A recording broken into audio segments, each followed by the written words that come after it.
student loans and mortgages. Any advice on paying those off, on how to attack those? Again, this is my personal opinion. Yeah. Don't take this as advice, but in my philosophy, student loans is like the fifth priority on my list as it relates to personal financial planning, because I where most people tag student loans as a short-term expense, like most personalities that you might come across, whether on the internet, on the radio, whatever, they may tag it as a top line expense, meaning you need to get it out of the way as soon as possible.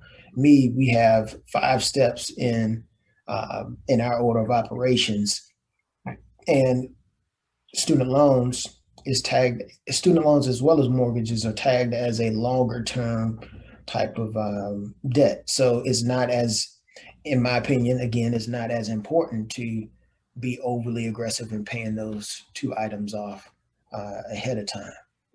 If you don't mind, what's your 5 steps?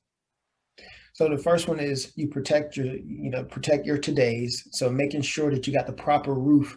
So if we were building a house, I would take my clients. I have a whole, diagram that I go through with my clients. We talk about the foundation, we talk about the framing of the house, and then we talk about the roof. Well, the protection aspects. So I break it down into 4 different domains. The protection aspect would be like the roof of the house, and the protection aspects are like your insurance, the insurances that you have on on yourself, protecting your income, protecting your life. Do you have a will or a trust established? And do you have some personal liability protection in place? So that's like the roof of the house. And so we put that on, that's number one. So that because your cash flow, your income is the foundation of your financial world, right? Yeah. Because if you don't have any income or cash flow, you won't be able to efficiently accumulate any assets or purchase any assets, nor would you be able to efficiently pay down any debts or liabilities, right? Yeah.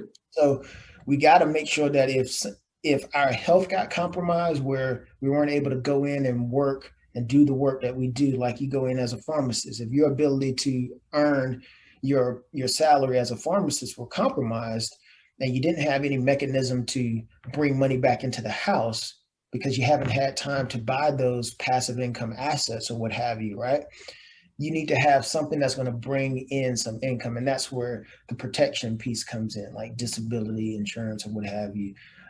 So that's the roof of your financial world. So number one is your protection aspects. Number two is, like we already discussed, your liquidity or your savings.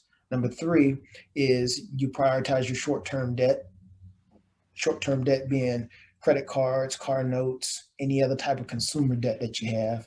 Number four is you prioritize your retirement or education contributions to those type of accounts.